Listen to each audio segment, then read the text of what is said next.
So,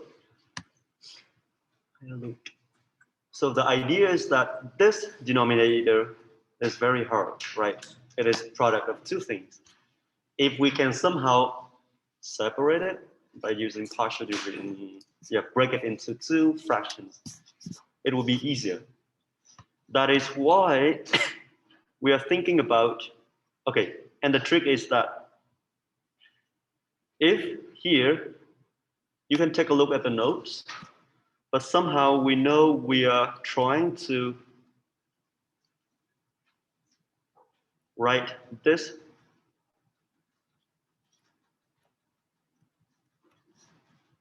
in terms of something over this.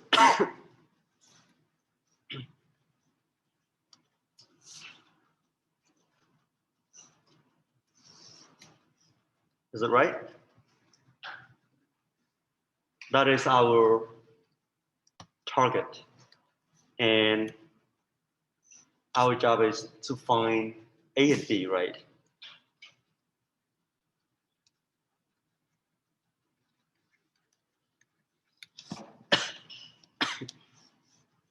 So look at this. These left-hand side and the right-hand side should be equal to each other. So the right-hand side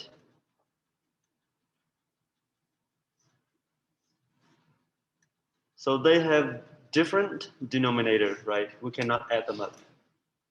In order to add them up, then the right-hand side will become a fraction divided by x minus 5 and x minus 7, so that we can compare with the left-hand side. Okay, that is the idea. So how can we do this? Can we do that?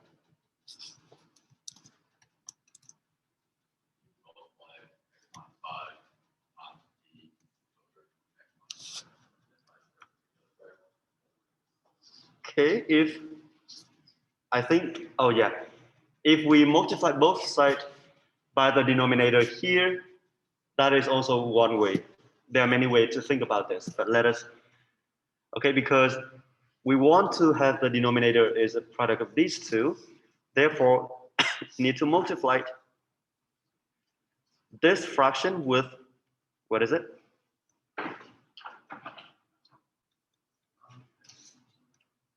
It does not change anything, right?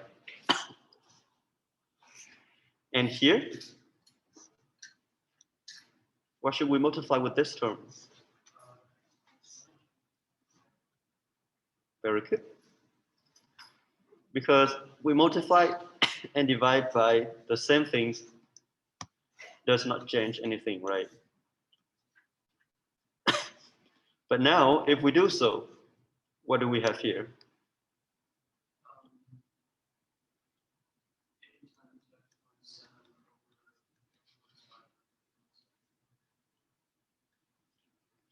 Right? Divided by the denominator.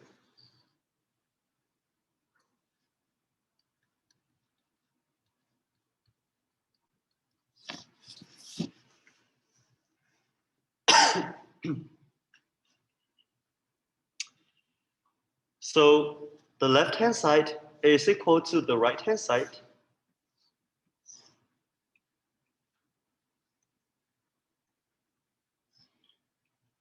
Therefore, we have that the numerator of this guy should be equal to the numerator of the left-hand side here, right? Therefore, we have a times x minus 7 plus b times x minus 5 here is equal to the right-hand side, which is 1. We can distribute this, right? And have a system of the equation. But we know that we have the trick. It's easier if it will be true for any value of x here. So therefore, it is also true for some specific x. And our job is to find some special values so that we can solve it fast. Okay? When x is equal to 7, here, right? Let us call it equation star here.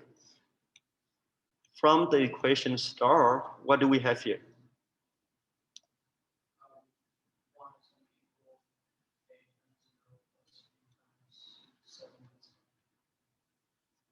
Very good, right? With this equality, this will eliminate this term, and therefore we can ignore the value of a here. A times 0 is 0. And here it becomes, what is it? Thank you. So b times 2 is equal to 1. Therefore, b should be 1/2. Right? We can do the same things with a different value to find a. And we see that when we substitute the value of x is equal to 5, this guy will disappear. That is why we think about that.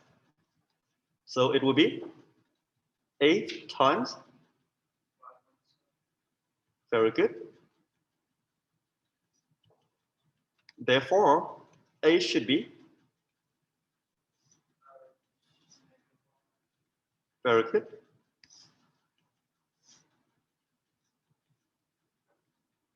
Okay, we found a and b, right? So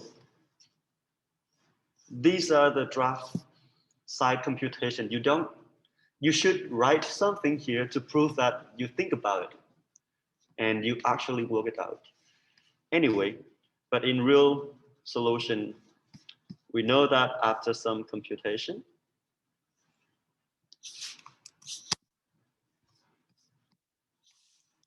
we have this guy, and a is negative 1/2. That is why it will be negative 1/2 here, right? B is 1/2, therefore it should be 1/2 here, right? Okay.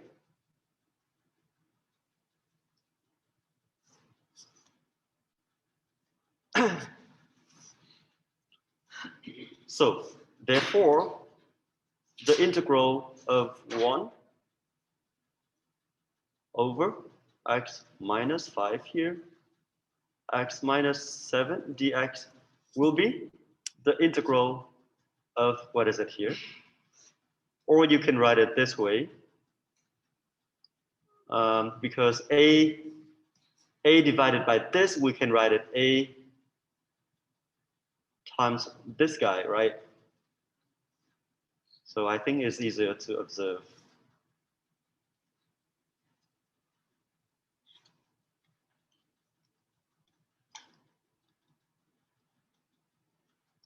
Yeah, don't be confused.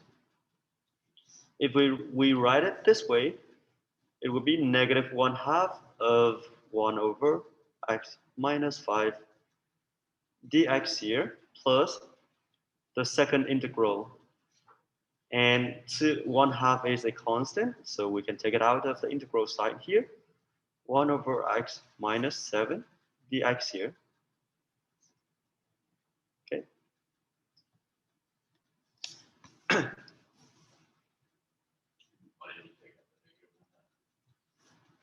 If we write it this way, so imagine this is simply a constant. We can take it out of the integral. It won't confuse us. Okay, it makes our computation looks nicer.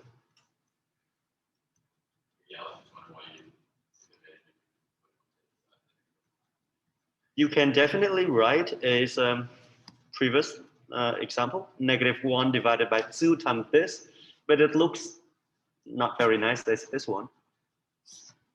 It's up to you. Yeah, you can write whatever way you feel comfortable. Okay, anyway. Therefore, now we need to solve this. Let us call I1, I11, and I12. Okay? Then we need to compute I11 and I12.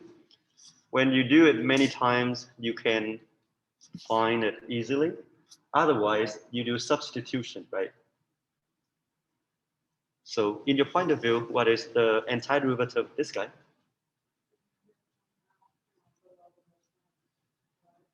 Very good. Good job, Audrey. It is natural log of absolute value of x minus 5, right? Good. And here,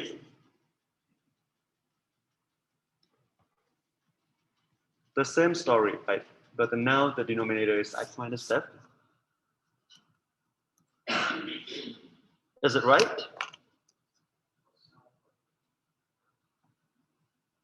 Yeah, we need a constant, right? Because this is the antiderivative, right? Plus a constant c, where c is any numbers. Okay, that's it.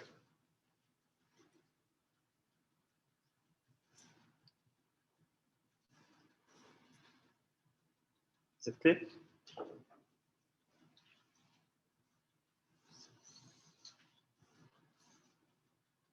Okay. So we're done with this one. Which one should we do next? Number 5 here. Okay. Seems to be very interesting.